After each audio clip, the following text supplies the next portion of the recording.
Welcome you all friends. आज की इस वीडियो में हम बात करने वाले हैं पोंग गेम से रिलेटेड। पोंग गेम से क्वेश्चंस क्या है ये मैं इस बारे में नहीं बताने वाली हूँ इस वीडियो में। इसके जो क्रॉस क्वेश्चंस होंगे इंटरव्यू से रिलेटेड वो मैं आपको नेक्स्ट वीडियो में देती हूँ। इस वीडियो में मैं बस दे रही हूँ इन्फॉर्मेशन दे रही हूँ आपको कि ये पोंग गेम की जो कोडिंग है उसे एक्सप्लेन करने की कोशिश कर रही हूँ और उस लेवल पर जाके कोशिश कर रही हूँ कि जो कोई भी नॉन कोडर से जिसका बैकग्राउंड कोडिंग से रिलेटेड है नहीं वो लोग भी इस कोडिंग को एटलीस्ट समझ पाए और सामने वाले को एक्सप्लेन कर दें। ठीक है, तो before going through that coding मैं आप लोगों को एक जनरल इन्फॉर्मेशन बताती हूँ कि कोई भी एप्लीकेशन हो, कोई भी सॉफ्टवेयर हो, उस सॉफ्टवेयर को बनाने के लिए दो चीजें होती है। एक तो उसका फ्रंट एंड होता है और एक इसका बैक एंड होता है। फ्रंट एंड ये नाम आप लोगों ने कहीं भी सुने होंगे, कोई भी सॉफ्टवेयर डेवलपर बोलता है कि हाँ ये फ्रंट एंड है ये बैक एंड है। तो मैं क्या होता है ये मैं आप लोगों को इस वीडियो में बताती हूँ कि देखो कोई भी एक सॉफ्टवेयर है जो फ्रंट एंड है वो जो यूज कर रहे हैं हम, जैसे जनरल इन्फॉर्मेशन एक जनरल एग्जांपल देती हूँ आप लोगों को कि हम जब वेबसाइट पर जाते हैं कोई भी कहीं अप्लाई करने के लिए तो आप उसका एक फॉर्म भरते हो। जैसे अभी आप व्हाइट हैट जूनियर पर आए हो फॉर्म भरने के लिए, तो आप जब वो फॉर्म भरते हो that is your front end. मतलब वो फ्रंट एंड डेवलप करने के लिए हम अलग लैंग्वेज यूज करते हैं कंप्यूटर की। और जब आप वो फॉर्म भर देते हो और उसे सबमिट करते हो तो जो कोई भी आपका डेटा है वो कहीं तो जाके स्टोर होता है सर्वर पर। वो जो सर्वर पर वो जो डेटा मैनेज हो रहा है उसको डेवलप करने के लिए एक और एक लैंग्वेज होती है। मतलब जो फ्रंट एंड डेवलप करने के लिए फ्रंट एंड लैंग्वेजेस यूज की जाती है, बैक एंड डेवलप करने के लिए back and languages. And develop करने के लिए जनरली कौन सी लैंग्वेज होती है? आपका जावास्क्रिप्ट है, देन आपका सीएसएस है, देन आपका एचटीएमएल है। और बैक एंड जहां पर हम डेटाबेस को मैनेज करते हैं वो होता है आपका सीएसएस हो सकता है, पाइथन हो सकता है, जावा हो सकता है, एसक्यूएल हो सकता है, बहुत सारे लैंग्वेजेस है। तो अभी आज जो हम गेम डिजाइन करने वाले हैं वो है हमारा पोंग गेम। और उसे हमने किस लैंग्वेज में डिजाइन किया है? तो हमारे कंप्यूटर की जो लैंग्वेज है JavaScript. Let me clear one thing, Java और जावास्क्रिप्ट दो अलग लैंग्वेजेस है, तो इसमें कंफ्यूजन मत हो जाना। ठीक है, तो हम आज का जो प्रोग्राम डेवलप कर रहे हैं वो जावास्क्रिप्ट में कर रहे हैं। सी ये सारा कुछ मैं आपको डिजिटल प्लेटफॉर्म को यूज करके भी बता सकती थी, लेकिन पता नहीं क्यों मुझे ऐसा लगा कि इसे मुझे ब्लैक बोर्ड पर सिखाना चाहिए। 1.5 साल के बाद में मैंने चौक और बोर्ड को हाथ में लिया है, जो मेरा एक लंबा ब्रेक हो गया। उसके बाद में ये सिखाने की मैं कोशिश कर रही हूँ आप लोगों को।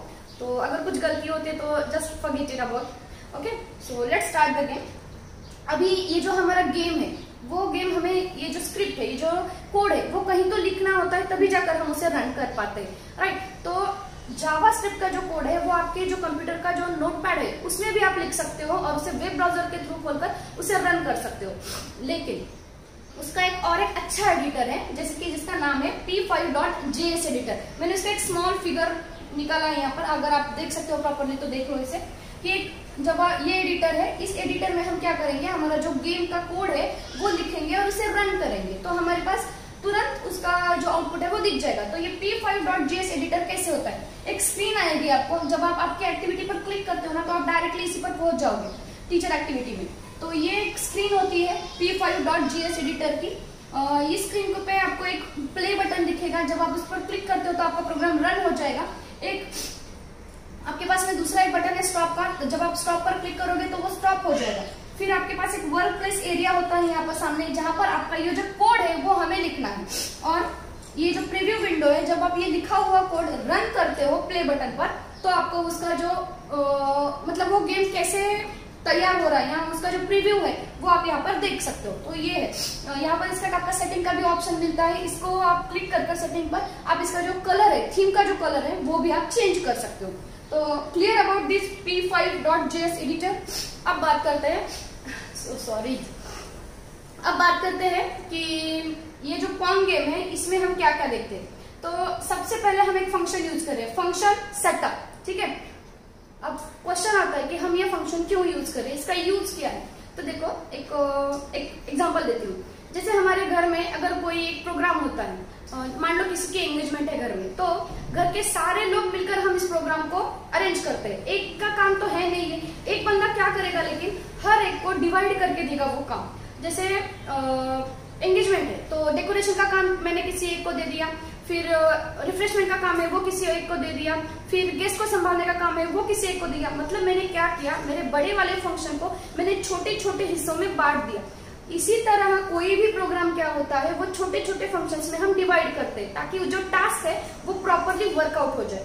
अब जो हम ये एडिटर यूज कर रहे हैं, इस एडिटर को ये सारे जो लिखे हुए हमारे कोड है उसका मीनिंग पता है। मतलब हर एक लैंग्वेज की एक लाइब्रेरी होती है। जैसे अगर मैं हिंदी में बात कर रही हूँ तो इसका मीनिंग कहीं ना कहीं सेव है ना, मतलब इसकी जो लाइब्रेरी है इन वर्ड्स की, तो इसका मतलब कहीं ना कहीं लिखा हुआ है। उसी तरह से ये जो कंप्यूटर की लैंग्वेज हम यूज कर रहे हैं, इन सबके इन वर्ड्स का जो मीनिंग है वो इस लाइब्रेरी में ऑलरेडी सेव है। तभी जाके हम जो कोई भी लिख रहे हैं, जो कुछ भी लिख रहे हैं कोड यहाँ पर, उसका मीनिंग इसको पता है। तो ये फंक्शन सेटअप जो है, आप कह सकते हो कि ये एक पैरेंट फंक्शन है। जावास्क्रिप्ट का हमारा कोई भी कोड हो जिससे हमें पहले एग्जीक्यूट करने से पहले हमें सबसे पहले फंक्शन सेटअप का यूज करना पड़ता है। ठीक है, ये हो गया। तो पोंगेम में सबसे पहले हम यूज कर रहे हैं फंक्शन सेटअप। अब फंक्शन सेटअप के सामने ये जो दो ब्रैकेट्स दिख रही है आपको, ये ब्रैकेट्स का मतलब होता है फंक्शन। ठीक है, अब और जावास्क्रिप्ट में लिखने के लिए उसका एक खुद की एक कुछ रिस्ट्रिक्शंस है, कुछ रूल्स है। जैसे देखो, जैसे हम इंग्लिश में लिखते हैं full stop, exclamatory mark, then comma, ये क्या है कि कहाँ वर्ड खत्म, कहाँ सेंटेंस खत्म हो रहा है, कहाँ पर क्या हो रहा है, ये जानने के लिए। उसी तरह से जावास्क्रिप्ट में भी क्या है कि हर एक लाइन का जब ये फंक्शन खत्म होता है तो वहां पर सेमीकोलन दिया जाता है, और ये बहुत केस सेंसिटिव भी है। और अगर आप ये नहीं देते हो सेमीकोलन, या आप कुछ मिस कर जाते हो, तो ये एरर दे जाएगा आपको। तो मेक श्योर जब आप ये प्रोग्राम लिखते हो तो ध्यान रखना कहीं पर कुछ मिस ना हो जाए, इसीलिए ये थोड़ा सा डिफिकल्ट लगता है हमें। ठीक है, तो ये हो गया फंक्शन सेटअप। उसके बाद में आप ओपनिंग कर्ली ब्रेस दोगे जहां पर ये प्रोग्राम शुरू हो जाता है। अब इसमें हम क्या कर रहे हैं कि क्रिएट कैनवास। पहले मैं आपको बताती हूँ कि ये पोंगेम है क्या। तो इस पोंगेम को हम डिजाइन करने के लिए हमारे पास क्या होना चाहिए, तो एक प्लेग्राउंड होना चाहिए। एक ऐसा प्लेग्राउंड है, राइट, एक रेक्टेंगुलर प्लेग्राउंड है। तो ये जो प्लेग्राउंड है, ये बनाने के लिए मैंने क्या फंक्शन यूज किया है, क्रिएट कैनवास। जैसा हमारा एक ड्रॉइंग शीट होता है, उसी तरह से हमने एक प्लेग्राउंड का एक कैनवास तैयार करके लिया है। अब क्वेश्चन बहुत आता है कि ये 400 और 400 क्यों दिया है, तो बस इसका आंसर मैं यहाँ पर देती हूँ कि हम जो ये प्रोग्राम जिस ब्राउजर में तैयार कर रहे हैं वो है गूगल। अगर आप देखते हो कि व्हाइट हेड जूनियर का आपका जो टेक्निकल ग्राउंड होता है, उसमें ये लोग बोलते हैं आपको कि गूगल क्रोम अपडेट करवा लो। क्यों? क्योंकि ये जो प्रोग्राम हम यूज कर रहे हैं वो गूगल क्रोम में ओपन कर रहे हैं, ब्राउजर में उसी ओपन कर रहे हैं। तो दैट्स वाई इसका जो हर एक वेब ब्राउजर एक पर्टिकुलर पॉइंट को यहाँ पर सपोर्ट करता है। तो वेब ब्राउजर गूगल का जो है वो उसका मैक्स टू मैक्स जो लेंथ और हाइट जो हो सकती है, दैट इज 400 और 400। मतलब आपका उसका लेंथ और height, sorry height and width जो है वो आपका 400 है, 400 ही है, उससे ज्यादा हम नहीं कर सकते। अगर ये करोगे तो क्या होगा, एक्सपांड हो जाएगा। It will not show you the error, but उससे बाहर जाकर भी आपको कुछ दिखेगा नहीं। ठीक है, और बाद में मतलब दूसरे जो वेब ब्राउजर्स में उसकी क्या मैक्स एंड मीन वैल्यू है वो नेक्स्ट वीडियो में मैं बताती हूँ आपको। अभी यहाँ पर बस यहाँ पर पोंगेम पर ध्यान दो। तो ये जो गेम है इसको ड्रॉ करने के लिए हमने पहले कैनवास तैयार करके लिया है। अब इस कैनवास, क्रिएट कैनवास, ये वर्ड मैंने यूज किया है, यहाँ पर एक कमांड यूज की है मैंने। क्रिएट मतलब तैयार करो। क्या तैयार करना है, मुझे कैनवास तैयार करना है जिसकी हाइट और विड्थ कितनी होनी चाहिए, 400। मतलब हाइट उसकी 400 है, विड्थ उसकी 400 है। तो एक हमारा कैनवास तैयार होगा। अब इस कैनवास के बाद में हमें क्या करना है, जावास्क्रिप्ट में हमें जो कुछ भी लिखना है वो हम फंक्शन ड्रॉ करेंगे। क्यों? क्योंकि जो फंक्शन ड्रॉ फंक्शन यूज किया जाता है, जो कुछ भी कोड आप यहाँ पर लिखते हो वो रन होता है, उसका जो आउटपुट है वो आपको यहाँ पर दिख जाएगा। तो अब इस फंक्शन ड्रॉ, ठीक है, अब ये फंक्शन ऐसे फंक्शन ड्रॉ, अभी हमें क्या ड्रॉ करना है, तो हमें पोंगेम ड्रॉ करना है। तो पोंगेम ड्रॉ करने के लिए हमें क्या चाहिए, तो दो पैडल्स चाहिए जो इस तरह से होते हैं। हैंड राइटिंग पर ध्यान मत देना, ड्राइंग पर भी ध्यान मत देना, वो मेरी इतनी अच्छी है नहीं। ठीक है, अभी मुझे क्या करना है, तो पैडल्स ड्रॉ करने। तो दो पैडल्स ड्रॉ करने हैं मुझे, एक मेरे राइट साइड में होगा, एक मेरे राइट साइड में होगा, एक मेरे लेफ्ट साइड में होगा, और बीच में जो है मेरा वो बॉल है। अब ये कहाँ पर ड्रॉ होने हैं, कैसे ड्रॉ करने हैं, यही ड्रॉ करेंगे।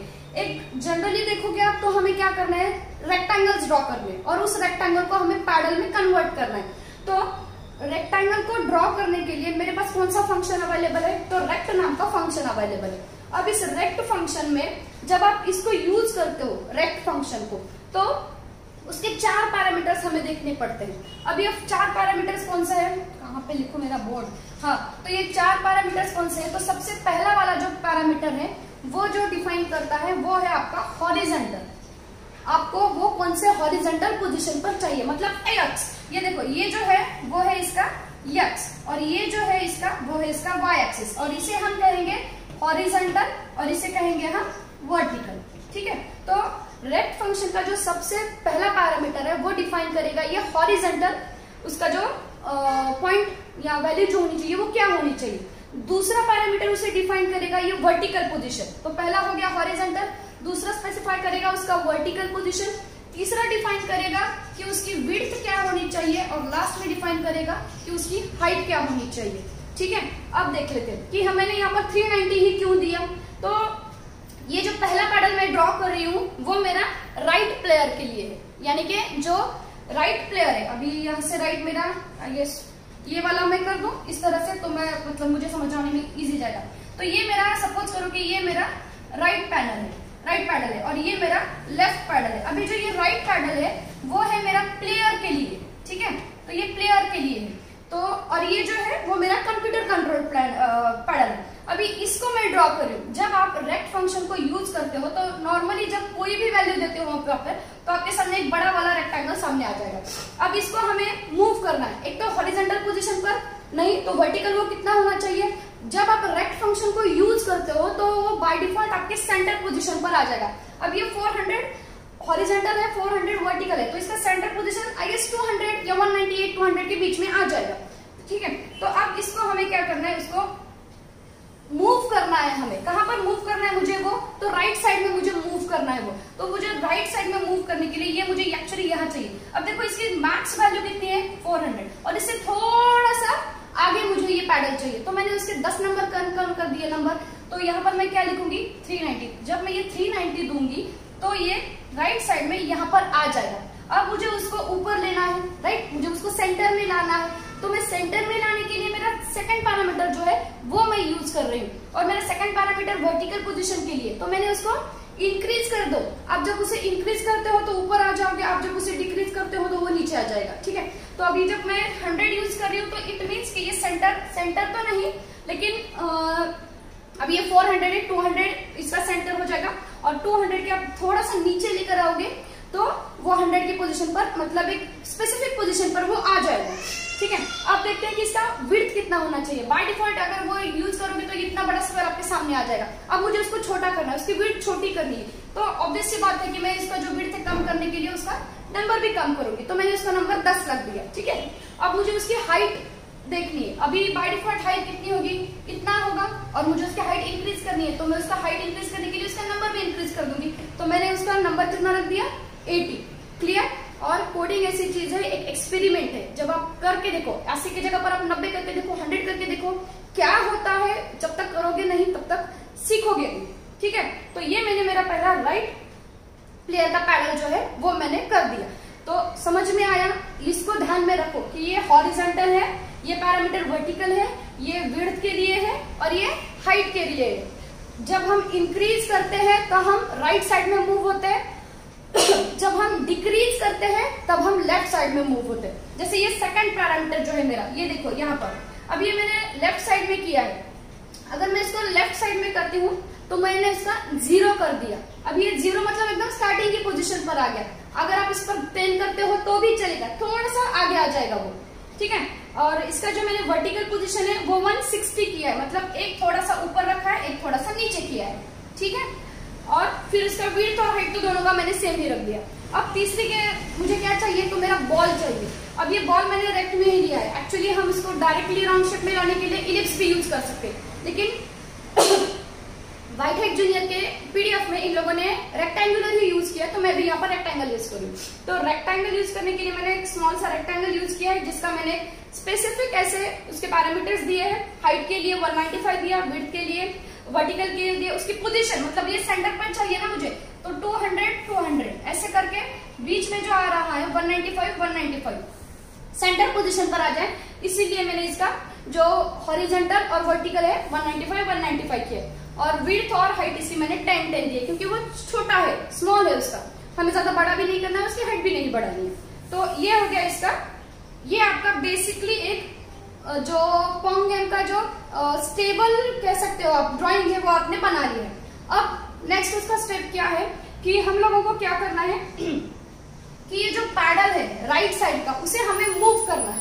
राइट, ये स्टेबल है, एक जगह पर है, कांस्टेंट है, तो हमें इसे मूव करना है। अब मूव करने के लिए हमारे पास दो फंक्शंस होते हैं। एक होता है आपका माउस यक्स और दूसरा होता है आपका माउस वाई। यक्स मतलब जब आप माउस यक्स फंक्शन यूज करते हो तो वो हॉरिजेंटली मूव करेगा, हॉरिजेंटली उसको करेगा। अब जो पैडल है वो हमें हॉरिजेंटली मूव करना है क्या? नहीं, हमें वर्टिकली यूज करना है, वर्टिकली मूव करना है। तो इसीलिए मैंने इसको क्या किया, माउस वाई फंक्शन हम यूज करेंगे।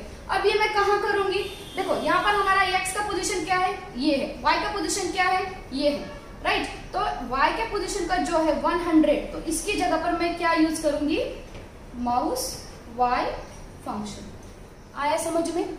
अब इस माउस y फंक्शन का क्या यूटिलाइजेशन है, तो जैसे जैसे आपका माउस पॉइंटर मूव हो जाएगा वैसे वैसे ये जो पैडल है वो भी उसी तरह से मूव होगा। लेकिन अब क्या होता है, जब हम इस प्रोग्राम को रन करते हैं तो यहाँ पर मल्टीपल विंडोज आ जाते हैं। ये मल्टीपल विंडोज क्यों आते हैं? क्योंकि ये जब एक जगह से दूसरी जगह पर मूव हो रहा है तो उसके जो पहले वाले ड्राइंग्स है वो आपको सामने दिख रहे हैं और उस ड्राइंग को हमें मिटाना है, मतलब उसके जो फुटप्रिंट्स है उसको हमें मिटाना है। तो इसीलिए हम क्या करेंगे कि जब ये ड्रॉ फंक्शन हो जाता है उसके बाद में हम एक फंक्शन यूज करेंगे यहाँ पर जिसका नाम है बैकग्राउंड। अब इस बैकग्राउंड फंक्शन को यूज करेंगे, सॉरी मेरा लिटरली मेरा ये छोटा है इसलिए मैं कुछ नहीं कर पा रही हूँ। तो इस बैकग्राउंड फंक्शन में हमें क्या करना है, यहाँ पर आप यूज करोगे एक सिंगल कोटेशन में जो आपको कलर देना है वो कलर यूज करोगे, बैकग्राउंड ब्लैक। कहाँ यूज करना है, ड्रॉ फंक्शन के नीचे यूज करना है। ये फंक्शन रन होने से पहले हमें चाहिए कि बैकग्राउंड ब्लैक, मतलब ये लाइन रन होने से पहले हम लोगों को समझ लेना है कि इसका काम क्या है। तो जो कोई भी बैकग्राउंड है उसको ब्लैक कलर में कन्वर्ट कर दो। तो जब ये मूव हो जाएगा एक प्लेस से दूसरी प्लेस पर और जैसे जैसे आगे जाएगा वो पहले वाला स्टेप जो है उसे ब्लैक कलर से पेंट करते जाएगा, तो हमें जो वो स्टेप्स है वो नहीं दिखेंगे, मतलब मल्टीपल रेक्टेंगल्स जो है वो यहाँ पर हमें नहीं दिखेंगे। सो क्लियर रिगार्डिंग दिस, इतने ही लाइन का कोड है हमारे पास। ये थोड़ा सा आप लोगों को समझ में नहीं आया तो प्लीज एडजस्ट कर लेना। ये बोर्ड खड़ा करने के लिए मैंने बहुत बड़ा जुगाड़ लगाया है, चेयर रखी है, चेयर के ऊपर एक टेबल रखा है, टेबल के ऊपर ये रखा हुआ है, तो प्लीज इसे एडजस्ट कर लेना। और आई गेस हो गया है, समझ में आया होगा आप लोगों को कि ये प्रोग्राम मैंने कैसे किया हुआ है। और इससे रिलेटेड मुझे पता है कि क्रॉस क्वेश्चंस बहुत आएंगे, तो वो जो क्वेश्चंस है वो और उसके आंसर वो मैं आपको नेक्स्ट वीडियो में देती हूँ, नहीं तो ये वीडियो लेंदी हो जाएगा, ठीक है। तो that's it for the today's video. अगर इससे रिलेटेड कोई भी आपको क्वेरी आती है तो जरूर मुझे पूछ लेना, मैं कोशिश करूंगी उसको सॉल्व करने के लिए। और अगर मैं कहीं गलत हो रही हूँ तो प्लीज मुझे वो भी बताना। क्योंकि देखो जावास्क्रिप्ट में मैंने ज्यादा काम किया नहीं है, I am a developer but in Python, मुझे पाइथन अच्छा लगता है और मैं उस पर ज्यादा काम करती हूँ। ये तो बस आप लोगों को सिखाना है, थोड़ा सा बताना है एक्सप्लेनेशन, इसलिए मैंने ये प्रिपेयर किया हुआ है, ठीक है। सो मिलते हैं हमारे नेक्स्ट वीडियो में, bye, just take care of yourself.